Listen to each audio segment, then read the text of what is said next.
Hello everyone, welcome to अधिगम शिल्प। मेरा नाम शोभना है और हम यहाँ सीटेट फेब 2026 का जो एग्जाम होने वाला है उसको टारगेट करते हुए कर रहे हैं PYQ सीरीज, जिसमें कि आपके प्रीवियस ईयर क्वेश्चंस के सीरीज को रखा गया है। फिलहाल हम लोग 2024 में जो एग्जाम हुआ था उसका हम पेपर 2 का जो है लास्ट टाइम में हमने 1 to 15 क्वेश्चन डिस्कस कर लिया है। अब हम 16 to 30 क्वेश्चंस डिस्कस करने वाले हैं आज के पेपर में। सो चलिए स्टार्ट करते हैं। इससे पहले हम लोगों ने डिस्कस कर लिया है आधे से ज्यादा चीजें, अब हम नेक्स्ट चीजें डिस्कस करते हैं। तो 16 नंबर क्वेश्चन जो है वो हमसे कह रहा है कि work in progress portfolio are an effective tool for formative assessment. देखिए, पोर्टफोलियो के बारे में मैंने आपको बताया था कि पोर्टफोलियो क्या है।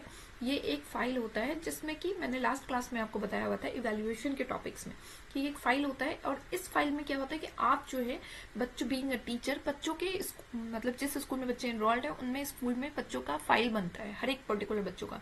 और इस फाइल में बच्चों के सारे एविडेंस, शैक्षिक हो या फिर सहशैक्षिक हो, सारे एविडेंसेस के अंदर उनके परफॉर्मेंस, उनके अचीवमेंट्स, उनका मार्क्स, ग्रेडिंग, सब कुछ इसके अंदर होता है। इवन के टीचर के रिमार्क्स भी इसके अंदर होता है। ठीक है, तो ये पोर्टफोलियो होता है। इससे आसानी क्या होती है कि एक तो बच्चों के टेंजिबल रिकॉर्ड्स हमारे तरफ हमें रहता है, देखने में आसानी होती है। दूसरी बात, अगर मान लीजिए कि किसी क्लास टीचर उसकी बदल गई है या फिर कोई टीचर किसी रिकॉर्ड बच्चे का जानना चाहता है जिसको कठिनाई महसूस हो रही है बच्चे को समझने में, तो वो उस रिकॉर्ड्स को देख करके समझ लेते हैं। चलिए, तो यानी कि यहाँ पे क्वेश्चन हमसे क्या कह रहा है कि क्वेश्चन हमसे कह रहा है कि रचनात्मक मूल्यांकन के लिए कार्य की प्रगति को दर्शाते हुए पोर्टफोलियो एक प्रभावी प्रणाली है। अब यहाँ पे फॉर्मेटिव असेसमेंट के भी रिकॉर्ड्स होते ही होते हैं, तो वो क्या प्रभावी है, कैसे? Because they involve students in the process of assessment. वे मूल्यांकन की प्रक्रिया में छात्रों को शामिल करते हैं। बिल्कुल फॉर्म मैंने आपको बताया था कि जो पोर्टफोलियो होता है उसमें आपके असेसमेंट, यानी कि बच्चों के असेसमेंट कितने हुए, यूनिट टेस्ट के इवन आपके हो गए, सबमिटिव असेसमेंट, सारे असेसमेंट्स इसके अंदर होते हैं। तो ये वाला आंसर तो बिल्कुल सही है। दे offer insights about the progress of individual students. ये व्यक्तिगत छात्रों की प्रगति के बारे में अंतर्दृष्टि प्रदान करते हैं। बिल्कुल, जब आप इसके अंदर जो है बच्चों के सारे स्टूडेंट्स का रिकॉर्ड रख रहे हो, तो यहाँ पे इसके बारे में आप क्या कर रहे हो, उनके प्रगति के बारे में बता रहे हो, उनके एफर्ट्स के बारे में बता रहे हो, उनके अचीवमेंट्स के बारे में बता रहे हो। तो बिल्कुल सही बात है ये भी। सी नंबर देखते हैं, they focus mainly in the presentation of the final product. ये सिर्फ और सिर्फ फाइनल प्रोडक्ट के लिए करते हैं? बिल्कुल नहीं। अभी मैंने कहा कि इसमें ओवरऑल जर्नी, अगर बच्चा 6th स्टैंडर्ड में है तो 6th स्टैंडर्ड उसने क्या क्या किया, सारे जर्नी को आप कवर कर रहे हो। एक तरह से इसमें समग्र विकास जो हो गया वो हो गया, जिसको कि आप हॉलिस्टिक कहते हो, सर्वांगीण कहते हो। तो यहाँ पे हॉलिस्टिक डेवलपमेंट की बात की जाती है, उनके हर एक चीज के बारे में यहाँ पे कवर अप किया जाता है। यानी कि सी नंबर आंसर हमारा जो है वो यहाँ पे काम का नहीं है। ये मुख्य रूप से अंतिम उत्पाद की प्रस्तुति पर ध्यान केंद्रित करते हैं, बिल्कुल भी नहीं। वैसे भी मेनली ओनली जब भी हो गया तो ये एक चीज को फोकस करते हैं, और ये टैग वर्ड्स होते हैं जो हमारे कहीं ना कहीं नेगेटिव में जाते हैं। डी नंबर देखते हैं, दे offer tangible evidence of students learning. ये छात्र अधिगम के ठोस सबूत होते हैं। बिल्कुल ही सही बात है, ये ठोस सबूत है। आप एक फाइल बना रहे हो, रिकॉर्ड बना रहे हो हर एक स्टूडेंट्स का, जहां पे आप सबूत के तौर पे उसको काम कर रहे हो, एविडेंसेज हैं ये। यानी इस क्वेश्चन में कौन कौन सा सही हो गया, पहले ए, बी और डी देखते हैं ऑप्शन में कौन सा है, ए, बी और डी। 4th नंबर यहाँ पे हमारा आंसर इस क्वेश्चन का राइट है। चलिए नेक्स्ट है हमारा 17th नंबर क्वेश्चन।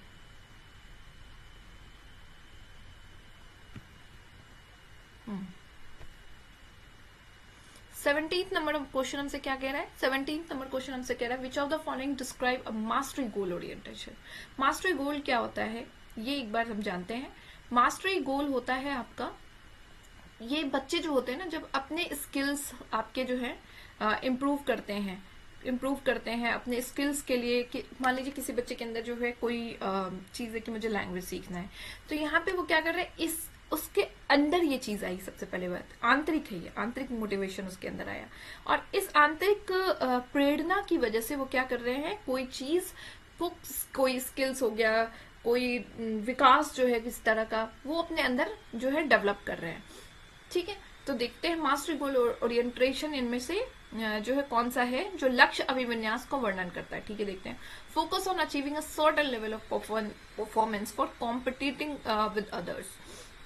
दूसरों के साथ प्रतिस्पर्धा के लिए एक निश्चित स्तर से प्रदर्शन को प्राप्त करने के लिए। देखिए यहाँ पे मास्टरी ओरिएंटेशन इसलिए नहीं करते हैं कि हमें जो है किसी के साथ में कंपटीशन करना है, ठीक है। वो मास्टरी ओरिएंटेशन में ये होता है कि आपके अंदर की प्रेरणा है, ये आपके अंदर ये चाहत है जिसकी वजह से आप उस चीज को करना चाह रहे हैं, ठीक है। तो ये चीज यहाँ पे गलत हो गया, ठीक है। Focus on improving one's skills and understanding of a task. किसी बच्चे के कार्य के लिए अपनी कौशल और समझ को सुधारने का ध्यान देना, मतलब कि अपने स्किल्स के लिए, अभी मैंने बात किया था कि अपने स्किल्स को यहाँ पे लोग जो है समझ करने के लिए और अपने समझ को सुधारने के लिए। अब मान लीजिए मेरा मन हुआ, मैं अपनी एग्जांपल दूं तो मैंने बीसीए किया हुआ था। बीसीए करने के बाद मुझे लगा, बहुत सालों के बाद जॉब के बाद मेरा मन हुआ कि मैं टीचिंग में बहुत ज्यादा इंटरेस्टेड थी, तो मैंने यहाँ पे बीएड किया काफी टाइम के बाद, और मैंने फिर एमएड किया काफी टाइम के बाद। तो ये मैंने क्यों किया कि मैंने अपने स्किल्स में अपने चीजों को समझते हुए अपने स्किल्स को सुधारने की कोशिश। ये मेरी इंट्रिंसिक मोटिवेशन थी, आंतरिक प्रेरणा थी, जिसमें मुझे टीचिंग से इतना ज्यादा लगाव था कि मैंने ये काम काफी सालों के बाद किया। तो ये चीज बिल्कुल सही है मास्टरी ओरिएंटेशन के बारे में, ठीक है। अब सेकंड देख ले, सेकंड हमारा मुझे सही लग रहा है, बाकी एक बार और देख ले। Focus on achieving high grade. High grade के लिए नहीं, हाई ग्रेड अगर आप मार्क्स लाने के लिए काम कर रहे हैं तो वो आपका जो है क्या हो जाता है, एक तो बाहरी जो है एक्सट्रिंसिक मोटिवेशन हो जाता है, और एंट्रेंस मास्टरी गोल के लिए नहीं होता। मास्टरी गोल में आपके स्किल्स के इंप्रूव करने के लिए आपको हाई ग्रेड की जरूरत नहीं है। आपके अंदर चाहत होती है कि आप अपने में जितना ज्यादा हो सके सुधार करें।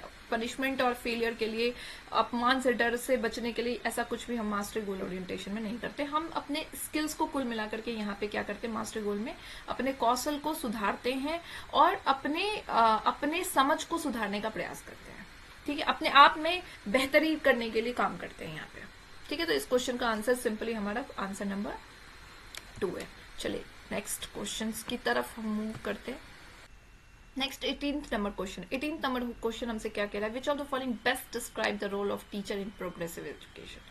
प्रोग्रेसिव प्रगतिशील शिक्षा में शिक्षक की भूमिका का सबसे अच्छा वर्णन क्या कर रहा है। इसमें पहले एक बार प्रोग्रेसिव एजुकेशन यानी कि प्रगतिशील शिक्षा के बारे में देखते हैं। प्रगतिशील शिक्षा में आपने देखा है कि बच्चे को यहाँ पे सेंटर में रखा जाता है, चाइल्ड जो है चाइल्ड सेंटर्ड होता है ये, और इसमें जो है बच्चे की नीड के हिसाब से आप काम करते हो, ठीक है। बच्चे के लिए आप डिफरेंशिएटेड इंस्ट्रक्शंस का यूज कर रहे हो, बच्चों के लिए आप जो है तरह से एक्टिविटीज के थ्रू उनको समझ जा रहे हो, जिससे बच्चों की समझ को बढ़ाने के आप काम करते हो, एक्टिविटी का काम करते हो, आप एक्टिविटी से उनको इन्वॉल्व करते हो, यानी चाइल्ड प्रगतिशील एजुकेशन में आप बच्चों की प्रगति के लिए काम कर रहे हो, ठीक है।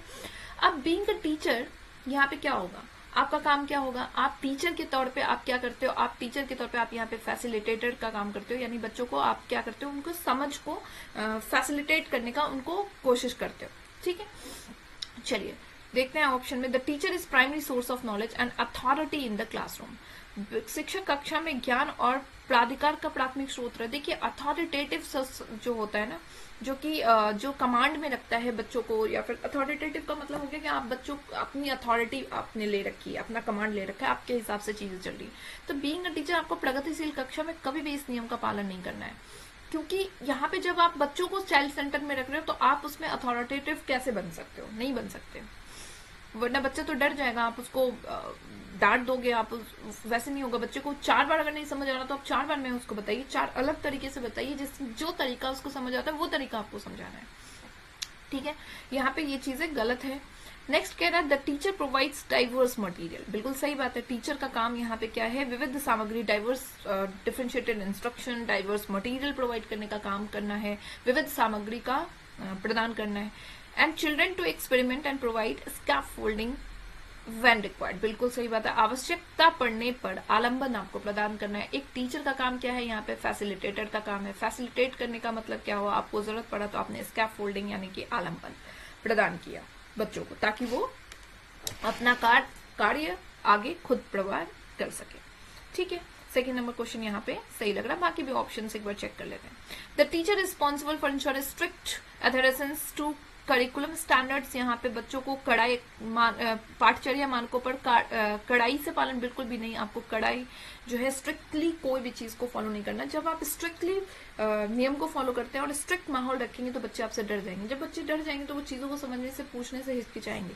तो बीइंग अ टीचर आपको फ्रेंडली रहना है बच्चों के साथ में, और इसका प्रभाव होता है कि बच्चे आपसे खुल पाते हैं, अपनी बात बता पाते हैं। शिक्षक बच्चों को स्वतंत्र रूप से सीखने देता है और उनके सीखने में हस्तक्षेप नहीं करता। देखिए, हस्तक्षेप आपको यहाँ पे क्या करना होता है, आपको शिक्षक स्वतंत्र रूप से बच्चों को सीखने तो देता है, बट जरूरत पड़ने पर आपको स्कैफोल्डिंग का काम भी करना होता है। तो यानी इस क्वेश्चन का आंसर जो है second number answer best describe कर रहा है प्रोग्रेसिव एजुकेशन को। ये जो नेक्स्ट 19 नंबर क्वेश्चन है वो हमसे कह रहा है कि asking critical question such as how much and in what ways are various gender represented in textbook and media would encourage। यानी कि पाठ्य पुस्तकों और मीडिया में विभिन्न जेंडर का प्रतिनिधित्व कितना और किस तरीके से किया जाता है। ऐसे जैसे महत्वपूर्ण प्रश्न पूछने से किसको प्रोत्साहन मिलता है। देखिए, जब आप क्वेश्चन राइट करते हो मीडिया में, आपके टेक्स्ट बुक है, लेट सपोज आपने टेक्स्ट बुक में देखा कि नर्सिंग का काम में पिक्चराइजेशन की गई है गर्ल की, और जब आपके बहुत अच्छे मतलब जॉब पर्सन में, बिजनेसमैन में आपने रिप्रेजेंट किया हुआ है मेल मेंबर को, और जब आप इस तरह के क्वेश्चंस को अराइज कर रहे हो मीडिया में कि आपने क्या किया ये काम करते कि आपने किस तरह से, आपको क्या लगता है कि क्या ये सही है, जब आप इस पर डिबेट करते हो, क्वेश्चंस करते हो, तो यहाँ पे जो है इससे क्या जो है एनकरेजमेंट होता है, क्या चीज प्रोत्साहित होती है। तो जब आप इस तरह के क्वेश्चंस कर रहे हो कि आपने नर्स के तौर पे सिर्फ फीमेल को क्यों रखा, मेल को क्यों नहीं रखा, या फिर बिजनेसमैन के तौर पे आपने क्यों नहीं रखा फीमेल को, मेल को क्यों रखा, तो जब आप इस तरह के क्वेश्चंस अराइज करते हो, चाहे वो टेक्स्ट बुक के में आपने देखा, चाहे वो मीडिया में इस तरह के क्वेश्चंस आप अराइज कर रहे हो, तो आप जेंडर स्टीरियोटाइप्स, रूढ़िवादिता को जो है उसके पे क्वेश्चंस उठा रहे हो। और बीइंग अ चीज ये बहुत इंपॉर्टेंट है कि आपको जो है जेंडर बायस होना नहीं है। सबसे पहली बात, आपको रूढ़िवादिता जो है उसको खत्म करना है। चाहे वो टेक्स्ट बुक्स में आपके आ रहे हैं, चाहे वो मीडिया में आ रहे हैं, किसी भी तरीके से लर्निंग के किसी भी कॉन्सेप्ट में आपको रूढ़िवादिता को पकड़ के नहीं देखना कि अरे गर्ल्स हो, तुम्हारा काम तुमने कुकिंग नहीं किया। नहीं, बिल्कुल नहीं। आपको वहां पे बिल्कुल इक्वली लेके चलना है कि ये काम हर किसी का है, ये बेसिक नीड्स है, फुलफिल करने का काम हम सभी का है। तो यानी कि इस तरह के जब आप क्वेश्चंस उठाते हो तो आप क्या करते हो, जेंडर रूढ़ियों पर सवाल करते हो। आंसर नंबर 1 इसका आंसर है। ठीक है, let's move to the next. Next question कह रहा है अकॉर्डिंग टू जीन पियाजे the ability to use symbols for symbols such as letting the letter X stand as a known number developed during dash and enables the children to learn dash. कह रहा है कि जब gene पियाजे के अनुसार चिन्हों के लिए चिन्हों का प्रयोग करना, यानी कि आपने क्या किया कि किसी नंबर्स के लिए लेट द नंबर एक्स, ठीक है, जो अज्ञात चीज है उसके लिए आपने एक्स माना है। ठीक है, डैश के दौरान विकसित हो, कौन से ड्यूरेशन में ये चीज विकसित होती है और विद्यार्थियों को डैश सीखने में सक्षम होती है। और विद्यार्थियों को इस टाइम पे क्या सीखने में सक्षम होती है। देखिए, नंबर जब हम एक्स मानते हैं, एक्स वाई जेड, इस तरह से अल्फाबेट्स को नंबर मान करके चलते हैं, तो आप सबसे पहले तो बीज गणित यानी अलजेब्रा सीखते हो। ठीक है, अलजेब्रा का कॉन्सेप्ट यहाँ पे आता है। ठीक है, अब यहाँ पे जब आप अलजेब्रा हो गया, अलजेब्रा का कॉन्सेप्ट आप छोटे में आते हैं, फिर बड़े होकर के अलजेब्रा कैलकुलस वगैरह में चीजों को आप देखते हो। ठीक है, अब ये चीज हो गई 2 जगह ऑप्शन, बाकी ऑप्शंस तो वैसे ही कट गए। चलिए, अब कह रहा है कि कौन से स्टेज में आप करते हो। देखिए, अज्ञात मैंने आपको कहा था कि जब बच्चा जो है फॉर्मल यानी कि औपचारिक स्टेज में आता है ना, तो बच्चों को हाइपोथेटिकल जो होता है परिकल्पनिक चीजों में, चीजों में डेवलपमेंट होती है। यहाँ पे वो जो चीजें उनके पास नहीं है उनमें भी वो जो है अपना दिमाग लगाना स्टार्ट करता है। तो यानी कि फॉर्मल स्टेज में आपको देखने को मिलता है अलजेब्रा और कैलकुलस। ठीक है, औपचारिक मूर्त में आपको जो चीजें हैं वही चीजें आपको, उनमें ही लॉजिक्स आपको देखने को मिलता है। बट फॉर्मल स्टेज में जो चीजें आपके आसपास नहीं भी है, जो चीजें आपको नहीं दिख रही है, उनमें भी आप लॉजिक्स लगाने लगते हैं। हाइपोथेटिकल थॉट्स जो होती हैं वो इस स्टेज में डेवलपमेंट्स बच्चों में देखने को मिल जाती है। नेक्स्ट हमसे 21 नंबर क्वेश्चन कह रहा है Alok shows the following behaviour. ठीक है, holds hand head in a awkward position, अपने हेड को ऑकवर्ड पोजीशन में जो है रख रहा है। When reading, squinting and rubbing the eyes frequently, redness, swelling of eyes, confusing letters, these can be the symptoms of potential. Hindi में देखते हैं कि आलोक निम्नलिखित व्यवहार दिखा रहा है। पढ़ते समय सिर को अजीब स्थिति में जो है मूव कर रहा है, आंखों को बार बार बंद कर रहा है वो, और रगड़ रहा है बार बार, आंखों की लाली है, आंखों में मतलब रेडनेस है उनके, सूजन, स्वेलिंग उनके अक्षर उनको दिख रहा है, अक्षर पहचान में वो भ्रमित हो रहा है। ये किस तरह के लक्षण आपको दिख रहे हैं? तो देखिए यहाँ पे जो है बच्चों को देख के आपको पता चल उनके आईज में स्वेलिंग है, यानी कि कहीं ना कहीं उसके आईज से रिलेटेड उसको प्रॉब्लम हो रहा हो सकता है, उसके आईज में इन्फेक्शन हो, विजुअली उसको प्रॉब्लम हो रही है, लेटर्स देखने में उसको दिक्कत हो रही है यहाँ पे, यानी कि उसके अंदर क्या लैंग्वेज कॉम्प्रिहेंसिव डिसऑर्डर है? बिल्कुल भी नहीं, लैंग्वेज से रिलेटेड नहीं, उसको आईज से रिलेटेड प्रॉब्लम है, आंखों से देखने की, तो ये ऑप्शन तो यहीं पे हो गया। कम्युनिकेशन डिसऑर्डर नहीं है बट उसको देखने से रिलेटेड है, तो ये दो ऑप्शन 2 और 4 तो यहीं पे एलिमिनेटेड है। अब कह रहा है कि क्या उसको ऑटिज्म है?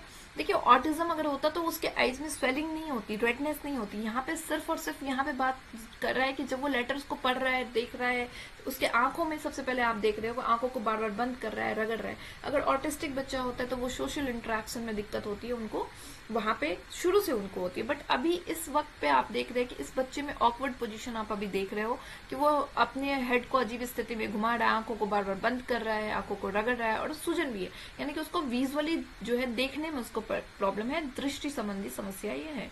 इस क्वेश्चन का आंसर है आंसर नंबर 1। चलिए नेक्स्ट कह रहा है असर्शन और रीजन का क्वेश्चन है। 22 नंबर क्वेश्चन हमसे कह रहा है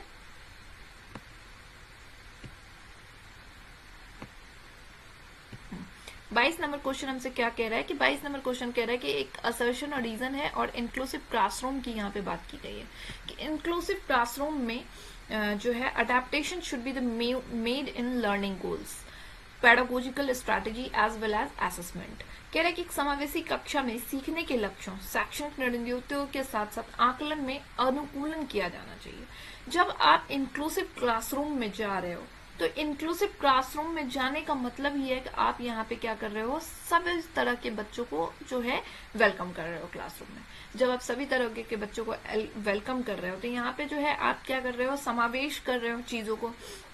और यहाँ पे आप क्या कर रहे होगे कि आप लर्निंग गोल्स को जो है डिफरेंट लर्निंग गोल्स का यूज करोगे, पैडागोजिकल स्ट्रैटेजीज आप यूज करोगे, शैक्षिक रणनीतियां जो है अलग अलग आप स्ट्रैटेजीज यूज करोगे, और साथ ही साथ आप आकलन में भी अनुकूलन करोगे। क्योंकि अगर एक बच्चा है जिसको लर्निंग में प्रॉब्लम है, डिफिकल्टीज है, तो वहां पे आप उसको एक जैसा ट्रीट तो नहीं कर सकते ना।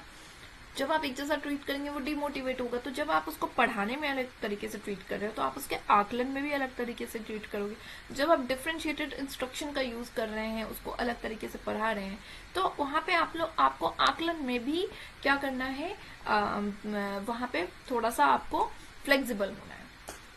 ठीक है, ये बात बिल्कुल सही है, 22 नंबर का असर्शन सही है, ट्रू है। चलिए नेक्स्ट रीजन क्या है, the philosophy of inclusion advocates elimination of all individual differences through pedagogical approaches and assessment। समावेश का दर्शन शैक्षणिक दृष्टिकोण और मूल्यांकन के माध्यम से सभी व्यक्तिगत मतभेदों को समाप्त करने की वकालत करते हैं। देखिए व्यक्तिगत मतभेद को आप समाप्त थोड़ी ना कर रहे हैं, आप व्यक्तिगत मतभेद को क्या कर रहे हो, आप वेलकम कर रहे हो, स्वागत कर रहे हो कि चलो ठीक है, एक बच्चा जिसको विजुअली प्रॉब्लम है वो भी यहाँ पे आ रहा है, एक बच्चा जिसको ऑटिस्टिक प्रॉब्लम है वो भी आ रहा है, एक जो गिफ्टेड बच्चा है वो भी यहाँ पे वेलकम हो रहा है, एक जो कि हैंडीकैप्ड है वो भी यहाँ पे वेलकम हो रहा है। मतलब आप तरह तरह के बच्चों को एक साथ नॉर्मल करने की कोशिश कर रहे हो। तो यहाँ पे ये ऑप्शन जो है 22 नंबर का जो रीजन है आपका वो बिल्कुल गलत है। चलिए यानी कि असर्शन सही है, रीजन आपका गलत है। और 4th नंबर में है both assertion is true but reason is false. ठीक है, ये चीज क्लियर है आपकी। चलिए 22 नंबर क्वेश्चन हमारा हो गया है डन। नेक्स्ट हम देखें 23 नंबर क्वेश्चन। 23 नंबर क्वेश्चन हमसे कह रहा है कि according to Lev Vygotsky children benefits from the experience of interacting with dash. जब चिल्ड्रन जो है कह रहा है बच्चे ले बाइगोस्की के अनुसार डैश के साथ अंतःक्रिया के अनुभव से लाभान्वित होते हैं और उन कार्यों को कर पाते हैं जो उनके समीप दूराभिमुख विकास के क्षेत्र में के डैश है। मतलब कि जो है interacting with dash while working with working dash there zone of proximal development. ठीक है, देखिए मैंने आपको बताया था स्कैफोल्डिंग के बारे में। स्कैफोल्डिंग टेम्पररी होता है, ठीक है। और स्कैफोल्डिंग देने का काम क्या होता है, कौन करता है? ये देखिए, ये एक बच्चा है और ये इसका दिमाग है, इतनी काम ये अपने दायरे में कर लेता है। अब ये जो दायरा है, इस दायरे तक बच्चे को अगर आप हेल्प कर रहे हो, यहाँ पे अगर आप उसको स्कैफोल्डिंग कर रहे हो, दे रहे हो, तो यहाँ पे ये बच्चा जो है, ये काम जो है आपकी मदद से उसकी दिमाग का विकास यहाँ तक हो जाएगा। अब ये स्कैफोल्डिंग का काम कौन करेगा? वो करेगा मोर नॉलेजेबल देन अदर्स, जो कि आपसे ज्यादा जानकारी में, जरूरी नहीं है कि उम्र में वो आपसे बड़ा हो, लेकिन आपसे अधिक जानकारी वाला होगा। अब मान लो ये बच्चा था, इतनी दूर का बच्चा है, इतनी उसकी समझ है, और ये नर्सरी क्लास का बच्चा है, और इसने 1 to 5 नंबर्स उसको आते थे लिखने के लिए, बट इसके टीचर ने इसको जो है अब 1 to 50 नंबर हेल्प किया। तो यहाँ पे बच्चों को उसने क्या किया? आलंबन प्रदान किया, स्कैफोल्डिंग का काम किया, टेम्पररी हेल्प किया, टिल देन, तब तक जब तक कि बच्चे ने खुद से ये काम करना स्टार्ट नहीं किया। ठीक है, तो ये चीज, और करने वाला कौन था? जो टीचर थी, वो क्या कहलाई? More knowledgeable than others. तो ठीक है, मोर नॉलेजेबल देन अदर्स हो गया यहाँ पे, और यहाँ पे क्या होगा? ये MKO हो गया आपका। और कह रहा है while working dash there zone of proximal development, यानी कि ये उन कार्यों को कर पाते जो उसके समीप दूराभिमुख विकास के क्षेत्र के अंदर आते हैं। ठीक है, अब ये चीजें इसके अंदर आ रहा है जोन, तभी तो होगा इजेबिलिटी, जब विकास, इसका विकास यहाँ तक हो सकता है। और ये मान लीजिए कि वो बच्चा नर्सरी का है, उसको आप 5th का बोल देंगे कि A+B का होल स्क्वायर बता दो मुझे, तो वो नहीं बता पाएगा ना। तो ये जेबिलिटी का कॉन्सेप्ट होता है कि जो आपके उसके जोन में आ रहा है, उसके डेवलपमेंट से अंदर आ रहा है, जब आप उस डेवलपमेंट के उस एरिया के अंदर उसको स्कैफोल्डिंग का काम कर रहे हो, जो कर कौन रहा है? मोर नॉलेजेबल देन अदर्स, तो वहां पे उसके बच्चों में डेवलपमेंट्स बेहतर तरीके से होगा। यानी इस क्वेश्चन का आंसर है आंसर नंबर 1। चलो नेक्स्ट,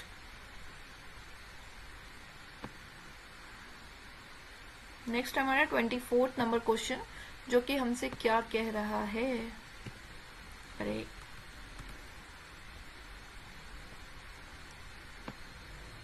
24th नंबर क्वेश्चन हमसे कह रहा है, teacher notices that one of our student is highly distractible and has trouble paying attention during class.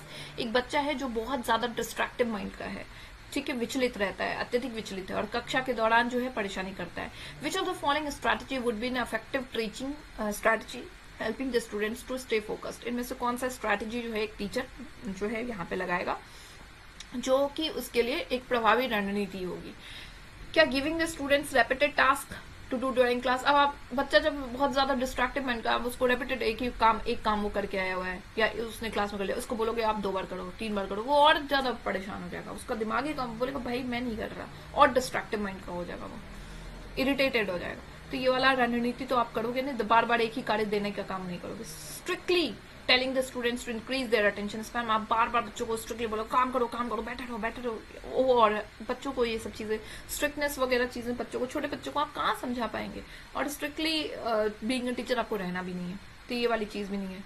Giving a timer to students for self regulation and time management, अब आपने बच्चे को एक काम दे दिया, ठीक है, आपने बच्चों को जो है टाइमर के साथ में काम दे दिया कि मैं तुमको 20 मिनट का टाइम दे रही हूँ, और तुम ना ये वाला काम जो है वो करके मुझे दे दो।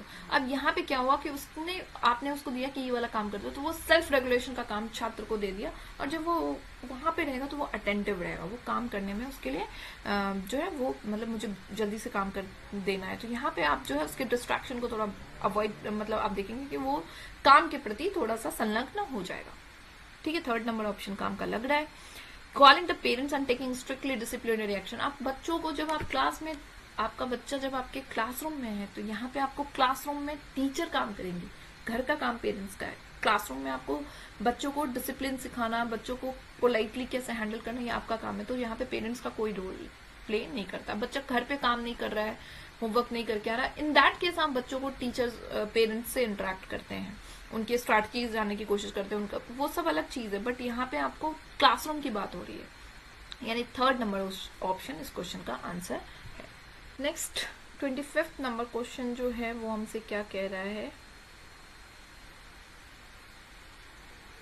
25th नंबर क्वेश्चन हमसे कह रहा है कि students are more likely to do well and stay in school if they have emotional attachment to their school and believe that they matter. छात्रों को अच्छा प्रदर्शन करने के लिए स्कूल में बच्चे बने रहने की अधिक संभावना है यदि उनको अपने स्कूल से भावनात्मक लगाव है, वे मानते हैं कि उनका होना मायने रखता है। और इसका रीजन कह रहा है emotion play a significant role in learning. अब देखिए इसका एक एग्जांपल मैं बताती हूँ। मेरी बेटी है, वो स्कूल जाती है, ठीक है, वहां पे उसको स्कूल में बहुत, उसकी जो मैम है वो उनके साथ बहुत अच्छे तरीके से पोलाइटली ट्रीट करती हैं, इंटरेक्ट करती है। तो वो बहुत ज्यादा, जब वो वहां से आती है तो वो वहां पे मतलब बहुत खुश होती है, स्कूल जाने के टाइम पे भी खुश होती है। मुझे आके बता दी मैम ने आज मुझे किसी किया, हगी किया, प्यार किया। तो यानी कि यहाँ पे जो है ये बात सही है कि बहुत अच्छा करते हैं मैम, उसको अप्रिशिएट करते हैं कि प्राशिता आप ये काम कर सकती हो। तो वो बहुत अच्छे तरीके से वहां पे जो है काम करती है, होमवर्क डेली करके जाएगी रेगुलरली।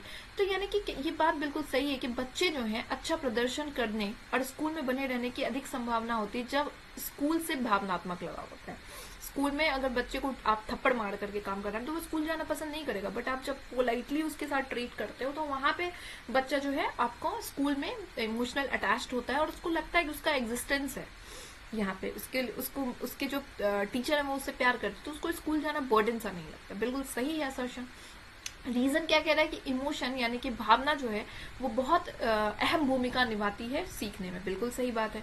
आप जब कनेक्ट होते हैं किसी के साथ में तभी तो आप लर्न कर पाते हैं। अगर आप कनेक्ट नहीं होंगे तो इमोशन जब नहीं होगा तो लर्निंग में आपको हेल्प नहीं मिलेगा। बच्चों को खास करके आपको इमोशंस के साथ ही कनेक्ट करना है।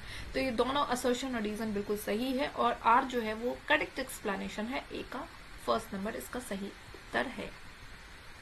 ठीक है, नेक्स्ट। अरे मैथ्स पे कहाँ चला गया?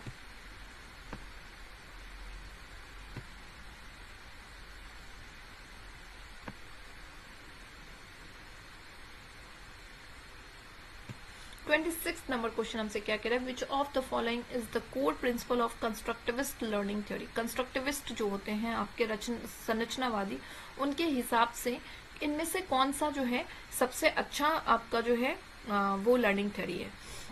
Teachers provide direct instruction and explicit guidance to students.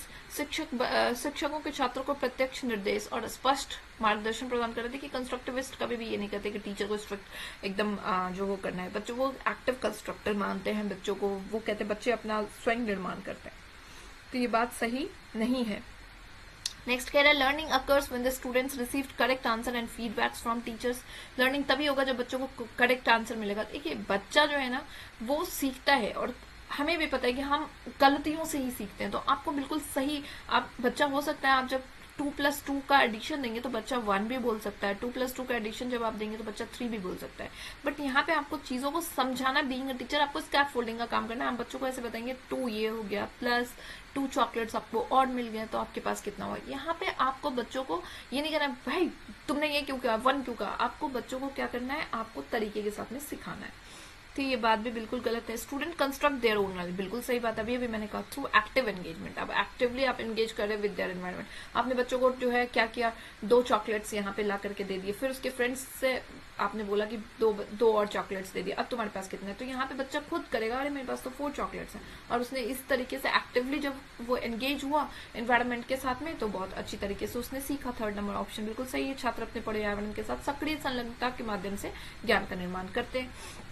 Learning is primarily passive process that involves receiving and memorising.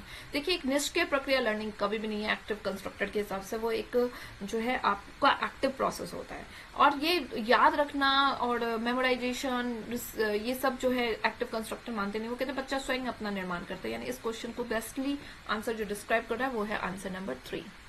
27 हमसे क्या कह रहा है, the less able a child is to do task. जितना कम बच्चा टास्क कर पाता है the more direction the teacher should give.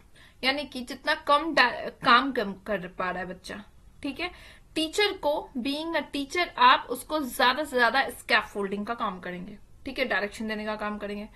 Should give and as the child can do more and more. जितना ज्यादा स्टूडेंट यहाँ पे काम कर पा रहा है बीइंग अ टीचर, आप उसको जो है उतना कम इंस्ट्रक्शन, डायरेक्शन, स्कैफोल्डिंग का काम करेंगे। बिल्कुल सही बात है। एक बच्चा किसी कार्य को करने में जितना कम सक्षम है, शिक्षक उतने ही ज्यादा अधिक संकेत और इशारे देने की जरूरत है, आलम्बन प्रदान करने की जरूरत है। अब बच्चे को मान लीजिए लेट सपोज कि उसको नंबर लिखने नहीं आ रहा, तो आप उसको ज्यादा से ज्यादा हेल्प करेंगे कि किस तरह वो काम करे। बट एक बच्चे को जब नंबर लिखने आ गया है तो आप उसको कोई और काम दे सकते हैं, बट उसको वहां पे डायरेक्शन आप उसको उतनी ज्यादा नहीं, बेटा 1 लिखो, इस तरह से लिखो, नहीं जरूरत है, क्योंकि नीड ही नहीं है। बिल्कुल सही बात है यहाँ पे। रीजन इसका क्या है, intelligence can not be accurately measured by calculating IQ। देखिए इंटेलिजेंस को, सही बात है कि आप सिर्फ IQ के साथ ही नहीं कर सकते, क्योंकि इंटेलिजेंस के कई पैमाने होते हैं, कई तरीके से आप बुद्धि को माप सकते हैं, सिर्फ IQ से ही नहीं। लेकिन यहाँ पे इस बात का, स्कैप फोल्डिंग का काम, बच्चों को डायरेक्शन देने का काम से इंटेलिजेंस का कोई खास लेना देना लग नहीं रहा है। तो यानी असर्शन सही है और रीजन भी सही है, बट असर्शन जो है वो असर्शन का रीजन जो है करेक्ट एक्सप्लेनेशन नहीं है। ठीक है, यानी कि इस क्वेश्चन का जो आंसर हो जाएगा वो आंसर हो जाएगा both A and R is true, but R is not the correct explanation of A। ठीक है, बात सही थी रीजन की, बट उसका इंटेलिजेंस से क्या लेना देना, स्कैफोल्डिंग करने का काम आप क्यों करेंगे। 28 नंबर क्वेश्चन हमसे क्या कह रहा है, 28 नंबर क्वेश्चन कह रहा है which of the following characterise the process of socialisation. इनमें से कौन सा प्रोसेस जो है वो सोशलाइजेशन को जो है कैरेक्टराइज कर रहा है। समाजीकरण की प्रक्रिया की विशेषता है। समाजीकरण जो है, सोशलाइजेशन जो है वो किस तरह से चलता है, क्या वो लीनियर प्रोसेस में चलता है आपका समाजीकरण। देखिए लीनियर प्रोसेस एक जैसा रेखीय प्रक्रिया तो बिल्कुल भी नहीं है। यहाँ पे आप जो है आप क्या करते हो, एक जैसा तो सोशलाइजेशन आपका होगा नहीं, समय के साथ आपका उतार चढ़ाव तो होता ही रहता है। ठीक है, तो ये चीज सही जो है आपकी नहीं है। It is a complex process. हाँ बिल्कुल कॉम्प्लेक्स जटिल प्रक्रिया है, क्योंकि इसमें कई सारी चीजें समाहित होती, कई तरीके से आप पढ़ते हैं। मल्टी डायमेंशनल प्रोसेस है, इसके कई बहुआयामी है, कई तरीके से आप जो है सोशलाइजेशन को करते हैं, सीखते हैं, कल्चर के साथ मिक्स हो करके, सोसाइटी के साथ मिक्स हो करके, तो बहुत सारे बहुआयामी है। विशिष्ट संस्कृतियों का या विभिन्न संस्कृतियों में विशिष्ट रूप से होती है। बिल्कुल सही बात है कि it takes uniquely in different culture. हर एक कल्चर का अपना अलग तरीका होता है और अलग तरीके से ही होगा। तो यानी कि सही B है, C है और D है। ठीक है, B, C और D इसका करेक्ट एक्सप्लेनेशन है। इस क्वेश्चन का आंसर है आंसर नंबर 3। ठीक है,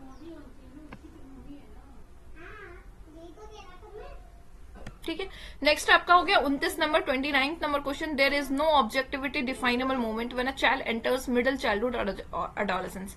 बिल्कुल सही बात है कि जब एक बच्चा जो है मिडिल चाइल्डहुड से एडोलेसेंस पे जा रहा है तो उसका ऑब्जेक्ट डिफाइनेबल कोई मोमेंट नहीं होता, निश्चित कोई क्षण नहीं होता है। ये हम उसके हाव भाव से, उसके रूप रंग ढांचे से, उसके फिजिकल अपीयरेंस से, मेंटल अपीयरेंस, कॉग्निटिव लेवल से या इमोशंस लेवल से डिफाइन करते हैं। ठीक है, और इसका रीजन क्या कह रहा है, क्योंकि डेवलपमेंट जो है वो कॉन्टिन्यूअस प्रोसेस है। जब आप किसी चीज को सेगमेंट्स में बांट देते हैं तो वो डिसकॉन्टिन्यूस डेवलपमेंट, विकास आपका क्या हो जाता है, डिसकॉन्टिन्यूअस प्रोसेस हो जाता है।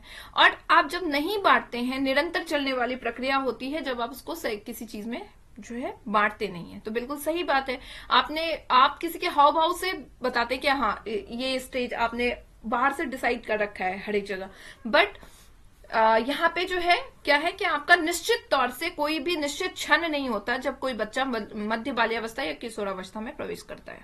ठीक है, तो both A and R is true and R is the correct explanation of A। Second number इसका ऑप्शन आपका, सॉरी फर्स्ट नंबर इसका ऑप्शन हो गया।